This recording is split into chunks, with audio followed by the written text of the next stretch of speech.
Big breaking ఒకటి మనం చూస్తున్నాం. ముఖ్యంగా ఓల్డ్ ఏజ్లో రిటైర్మెంట్ కోసం అనో లేకపోతే పెళ్ళిళ్ళ కోసం, పిల్లల పెళ్ళిళ్ళ కోసం, ఎడ్యుకేషన్ కోసం అని చెప్పి రియల్ ఎస్టేట్ సెక్టార్లో చిన్న చిన్న ప్లాట్లో ఫ్లాట్లో కొనుక్కునే మధ్య తరగతి వాళ్ళకి ఒక బిగ్ బ్రేకింగ్ న్యూస్, అదేవిధంగా షాకింగ్ న్యూస్. ఇప్పటి వరకు ఇండెక్సేషన్ విధానంలో 15 సంవత్సరాలు ఏదైనా ఒక ప్లాట్ కానీ ఫ్లాట్ కానీ కొనుక్కుంటే దాన్ని ఈరోజు అమ్ముకున్నా కూడా ట్యాక్స్ కట్టే పరిస్థితి లేదు, ట్యాక్స్ కట్టాల్సిన అవసరం లేదు ఇండెక్సేషన్ దీంట్లో. కానీ ఈరోజు బడ్జెట్లో చాలా క్లియర్గా ఫైనాన్స్ మినిస్టర్ అనౌన్స్ చేసిన దాన్ని బట్టి చూస్తే ఈ 15 ఇయర్స్ అనే కాదు, ఎప్పుడు ప్రాపర్టీ కొని అమ్మిన దాని మధ్య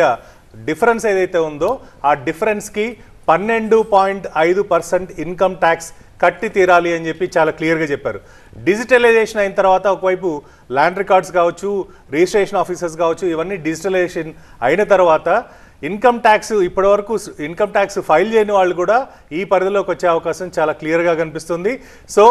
లాంగ్ టర్మ్ క్యాపిటల్ గెయిన్స్ ఏదైతే ఇప్పటివరకు ఇండెక్సేషన్ బేస్ చేసుకొని ఇప్పటివరకు